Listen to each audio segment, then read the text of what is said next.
Good morning students, मैं देवेंद्र भावसार आपका physics tutor from Pragya academy. State board में हम बात कर रहे थे चैप्टर नंबर फर्स्ट के न्यूमेरिकल्स की, और चैप्टर नंबर फर्स्ट के न्यूमेरिकल्स जो हैं उनके बारे में बात कर हमने क्वेश्चन नंबर 4 तक कर ली थी। क्वेश्चन नंबर 5 के बारे में बताता हूँ आपको। क्वेश्चन नंबर 5 जो है चैप्टर फर्स्ट आवेश एवं वैद्युत क्षेत्र के न्यूमेरिकल हम कर रहे हैं। क्वेश्चन नंबर 5 है। क्वेश्चन नंबर 5 हमसे कह रहा है बच्चों की दो गोले हैं, एक गोला बी है और एक गोला सी है। ठीक है, दोनों के बीच में कुछ दूरी है। जैसे मान लो आप दोनों समरूप हैं और दोनों पर समान आवेश हैं। जैसे मान लिया मैंने क्यू क्यू आवेश है, दोनों समरूप हैं, बिल्कुल एक जैसे हैं और दोनों पर समान आवेश है, कुछ दूरी पर रखे हैं।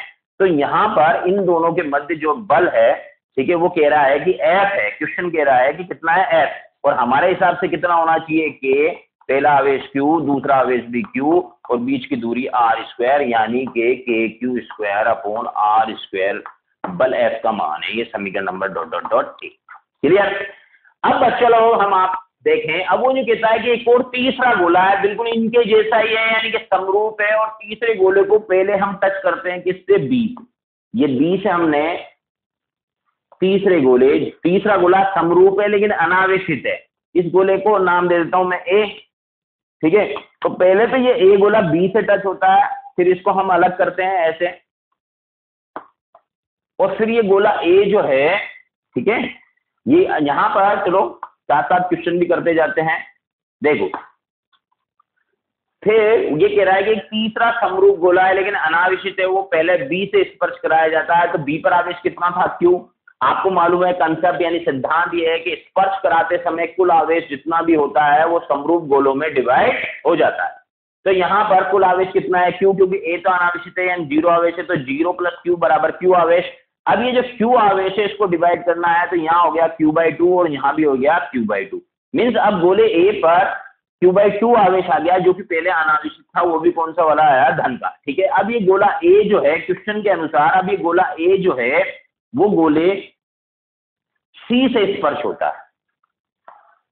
ये गोले सी से, ये गोला सी ए जो है वो गोले सी से स्पर्श होता है। ठीक है, तो अब यहां पर देख लेते हैं वापिस से स्पर्श होते समय कितना, सी गोला जो है उस पर तो क्यू आवेश था, और गोला ए जो है इस पर अब Q/2 आवेश था। ठीक है, तो अब यहां पर कितना आवेश हो गया बच्चों बताओ, 3/2। ठीक है, अब ये अलग हो जाते हैं। ठीक है, अलग को थोड़ा मैं इधर ही कर देता हूं। अब ये गोला ए और ये गोले सी अलग हो गए, तो गोले ए पर कुल मिलाकर एक्चुअल में, ठीक है, ये कितना है, टोटल आवेश हुआ 3/2 Q/2 प्लस क्यू, 3/2 क्यू। अब इसको भी डिवाइड करना है आधा आधा, तो कितना हो जाएगा बच्चों, यहाँ हो जाएगा, इस पर आवेश हो गया 3/4 क्यू, यहाँ पर आवेश हो गया 3/4। क्लियर, ये दो आवेश हो गए। ठीक है ना। अब बच्चों बात क्या है कि ये जो गोला सी है, ठीक है, इस गोले सी को हम वहां पर, ये जो गोला बी था उसके पास में लेके आते हैं, ये गोला बी और ये गोला सी। ठीक है, इन दोनों को वापस से कितनी दूरी पर रख देते हैं, आर दूरी पर रख देते हैं।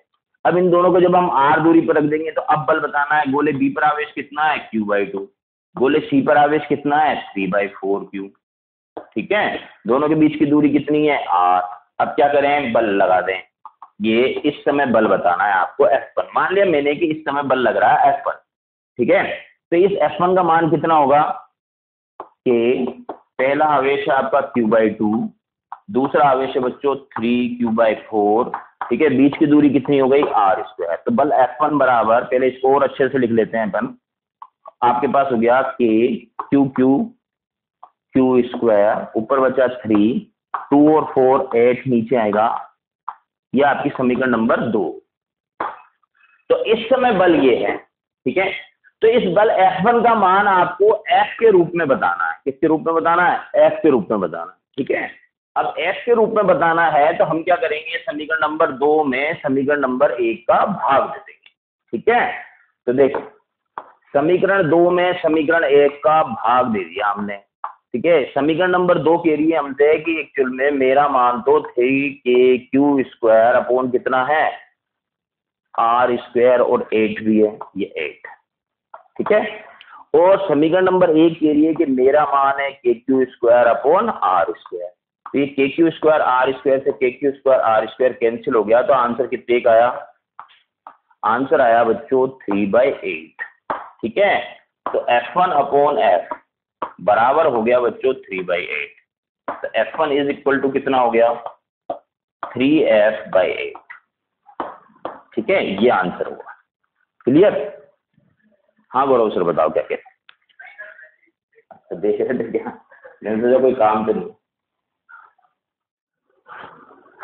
यस बच्चों, क्वेश्चन नंबर 6 जो है उसके बारे में बताता हूं। क्वेश्चन नंबर 6 बोल रहा है हमसे कि एक वर्ग है, इस वर्ग की भुजा 2 सेंटीमीटर है, यहाँ पर -2q आवेश है और यहाँ पर +2q आवेश है, यहाँ पर फिर +q है और यहाँ पर -q आवेश है और ये एक सेंटर है। 2 सेंटीमीटर भुजा का ये वर्ग है। ठीक है, अब ये आपसे कहता है कि ये जो केंद्र O है, इस केंद्र O पर वैद्युत क्षेत्र की तीव्रता और दिशा आपको बतानी है। तो सबसे पहले आप एक बात जानते हैं अच्छी तरह से, जैसे कंसेप्ट की बात करें अपन, तो ये +q आवेश के कारण वैद्युत क्षेत्र की तीव्रता किधर होती है? दूर की ओर। ठीक है, -q आवेश के कारण वैद्युत क्षेत्र की तीव्रता की दिशा किधर होती है? खुद की ओर। ठीक है, अब बच्चों यहां पर हम ध्यान दें तो सबसे पहले ये जो केंद्र A है, O है, इसके लिए अगर मैं इसको शीर्ष A कहूं, इसको B कह देता हूं, इसको C कह देता हूं, इसको D कह देता हूं। ठीक है, तो सबसे पहले अपन शीर्ष A की से लें तो यहाँ पर माइनस आवेश है, यानी वैद्युत क्षेत्र की तीव्रता जो होगी वो खुद की ओर होगी। क्योंकि यहाँ पर आवेश -2q दिया हुआ है। कितना दिया हुआ है? -2q आवेश है, इसलिए यहाँ पर हम एक आवेश, जैसे ये पहले सबसे पहले अपन इस D के लिए बात करते हैं, ये +q आवेश के कारण वैद्युत क्षेत्र की तीव्रता ऐसे होगी दूर की ओर। ठीक है, और इस वैद्युत क्षेत्र की तीव्रता को मैं E बोल देता हूँ। क्या बोल देता हूँ? E। तो E बराबर हो जाएगा बच्चों K Q, बीच की दूरी हो जाएगी बच्चों कितनी? यहां पर ये चूंकि 2 सेंटीमीटर है, अगर मैं इसको केंद्र से शीर्ष के बीच की दूरी r बताऊं तो ये r/√2 दूरी होती है। कितनी दूरी होती है? r/√2, जहां r का मान कितना हो जाएगा? 2 सेंटीमीटर। तो फिलहाल ये जो दूरी है इसको मैं r ही लिख देता हूं, जिसका मान 2 सेंटीमीटर है, r/√2 का स्क्वायर हो जाएगा। ठीक है, ये E का मान है। ये बात मैंने इसलिए बोली है कि +q आवेश के कारण मैं E बोल रहा हूं, मैंने लिख के इसका मान भी बता दिया आपको कि ये होगा और दिशा होगी दूर की ओर। ठीक है, तो -q आवेश के कारण वैद्युत क्षेत्र की तीव्रता खुद की ओर होगी और वो भी E होगी, क्योंकि ये -q आवेश है। इसको KQ/r/√2 के होल स्क्वायर को मैं E बोल रहा हूँ, क्योंकि +q के कारण है तो -q के कारण भी मान तो उतना ही होगा, दिशा खुद की ओर होगी। फिर -2q के कारण यहाँ पर एक्चुअली वैद्युत क्षेत्र की तीव्रता खुद की ओर होगी और वो कितनी होगी? 2e होगी। और +q आवेश जो है ये +2q आवेश जो है, इसके कारण तीव्रता जो होगी वो दूर की ओर होगी, यानी कि इधर होगी और वो कितनी होगी? 2e होगी। ठीक है, तो बच्चे लोग ओवरऑल बात ये है, अगर अपन इस बिंदु O पर बात करें, बिंदु O पर तीव्रता की बात करें, ये बिंदु O, यहां पर 2e आवेश, 2e तीव्रता, नीचे E तीव्रता। ठीक है, तो ये E से ये कैंसिल हो गई, तो यहां पर केवल ये बची E। ठीक है, ऐसे ही 2e ऐसे हैं और एक E ऐसे है। ठीक है, ये E है और ये वापस 2e है। ठीक है, तो ये वाली E इस वाली E को कैंसिल कर देगी, यानी एक कैंसिल हो जाएगी। तो ओवरऑल ये जो बिंदु O है, इस बिंदु O पर एक तीव्रता E ऐसे होगी और एक तीव्रता E ऐसे होगी।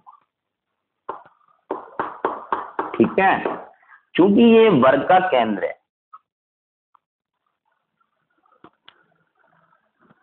क्योंकि ये वर्ग का केंद्र है, इसलिए वैद्युत क्षेत्र की तीव्रता, परिणामी तीव्रता जो होगी वो ER हो।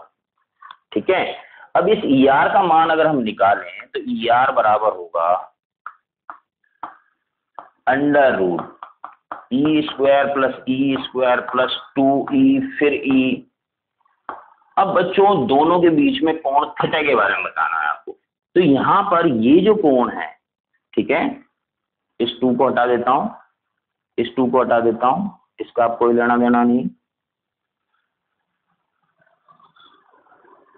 कोण समझने के लिए बता रहा हूं। अब आपके पास फाइनली ये E बची और ये E बची, तो परिणामी इस दिशा में आ रहा है आपका ER। अब बच्चों लोग ये जो कोण होगा वो कितने डिग्री होगा? आप बोलोगे सर 90 डिग्री होगा। क्यों होगा 90 डिग्री? बताओ।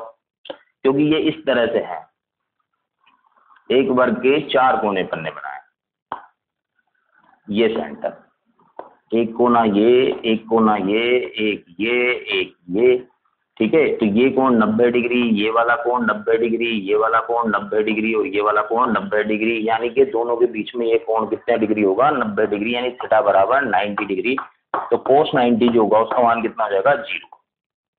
तो ER बराबर under root E square plus E square, ठीक है। तो कितना हो गया बच्चों, √2e। क्लियर। अब बच्चों √2e आंसर आया, जहां पर e का मान आप अच्छी तरह से जानते हैं कितना है,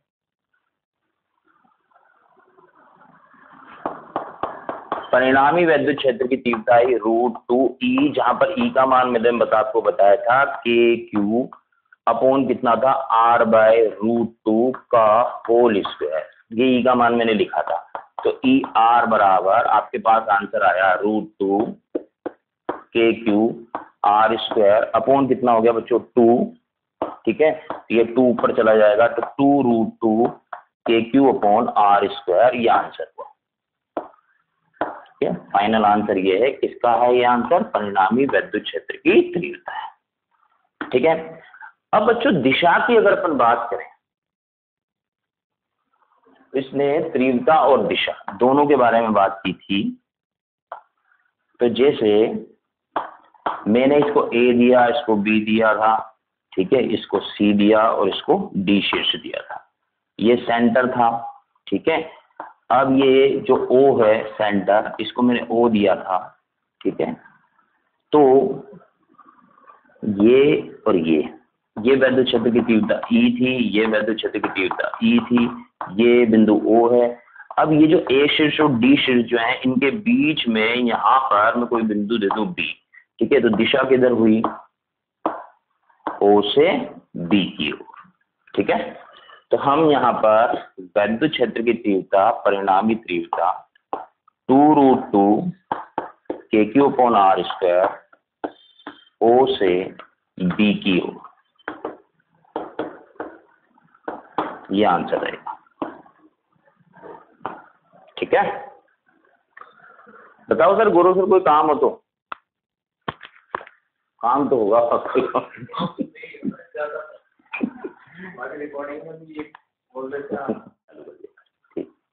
क्वेश्चन नंबर 7 के बारे में बात करेंगे बच्चों। क्वेश्चन नंबर 7 जो है वो यूं कहता है कि एक आवेश Q को, ठीक है, 2 भागों में हमको विभाजित करना है, ठीक है। जैसे एक आवेश है Q, यहां पर मैंने Q आवेश लिखा। अब ये जो Q आवेश है इसको 2 भागों में तोड़ना है। क्या करना है, 2 भागों में तोड़ना है। तो पहला भाग, ठीक है, पहला भाग मैंने स्मॉल q माना, तो दूसरा भाग मेरा क्या होगा बच्चों, capital Q minus small q होगा, ठीक है। अब वो यूं कह रहा है कि आपको इन Q आवेश को इस तरह से 2 भागों में विभाजित करना है कि इन दोनों आवेश, इन दोनों टुकड़ों के बीच में बल जो हो, ठीक है, दोनों टुकड़ों के बीच में बल जो हो उसका मान अधिकतम होना चाहिए। अब हम जानते हैं कूलाम्ब के नियम से कि 2 आवेशों के मध्य बल के Q1 Q2 upon R square, यानी कहने का मतलब ये कि F directly proportional Q1 Q2 होता है, ठीक है। आई बात से, क्योंकि 2 भागों की बात हो रही है, 2 भागों में विभाजित होने की बात हो रही है। तो हम यहाँ देखें कि 2 आवेशों के मध्य बल जो होता है, दोनों आवेशों के, ठीक है, जिनके मध्य बल लगता है उनके गुणनफल के समानुपाती होता है। यानी ओवरऑल बात ये कि इन दोनों भागों का गुणनफल एक्चुअल में ज्यादा से ज्यादा होगा तो बल का मान ज्यादा होगा। यानी ओवरऑल बात ये कि यहाँ पर ये जो 2 टुकड़े इस तरह से होने चाहिए कि उनका गुणनफल अधिकतम हो। तो मान लिया मैंने कि ठीक है, इन दोनों टुकड़ों का मान लिया, पहला तो मैंने टुकड़ा माना Q, तो दूसरा टुकड़ा कितना हुआ, ठीक है, capital Q minus small q। अगर इन दोनों को हम गुणनफल करें तो ये आ गया Q और दूसरा हो गया capital Q minus small q, ठीक है। अब इन दोनों का अगर हम गुणनफल करें, अगर हम इन दोनों का गुणनफल करें बच्चों, तो अगर हम इन दोनों का गुणनफल करें तो, ठीक है, ये गुणनफल अधिकतम होना चाहिए, तो मुझे इस a का मान अधिकतम करना है, इसलिए मैं क्या करूंगा बच्चों, ध्यान दो, मुझे इस a का मान अधिकतम करना है। तो जब मुझे a का मान अधिकतम करना है तो मुझे मैक्सिमम मिनिमम लगाना पड़ेगा। तो पहले तो मैं a बराबर लिख देता हूँ स्मॉल क्यू कैपिटल क्यू, फिर स्मॉल क्यू को इससे मल्टीप्लाई कर दिया तो ये क्यू स्क्वायर हुआ। ये जो राशि है a, इसका मान अधिकतम होना चाहिए। तो इसका मान अधिकतम होने के लिए यहाँ पर वेरिएबल चीज क्या है, कैपिटल क्यू तो फिक्स्ड है, ठीक है। ये स्मॉल क्यू जो है इसको तोड़ा जा रहा है, ठीक है, इसलिए इसका मान वेरिएबल है। तो capital A by D Q अधिकतम होने के लिए आप अच्छी तरह से जानते हो मैक्सिमम मिनिमा, अधिकतम व न्यूनतम, ठीक है, मान का मैं यूज कर रहा हूँ, उसका मैक्सिमम मिनिमा के कंसेप्ट का यूज कर रहा हूँ, अवकलन कर रहा हूँ इस a का q के सापेक्ष। तो कितना आ जाएगा, capital Q minus 2 small q, ठीक है। अब इसको हम किसके बराबर लिख देते हैं, 0 के बराबर लिख देते हैं। तो क्या हुआ बच्चों, 2 small q is equal to कितना हो गया, कैपिटल Q। तो small q is equal to capital Q by 2, ठीक है। दिस इज द आंसर, ठीक है।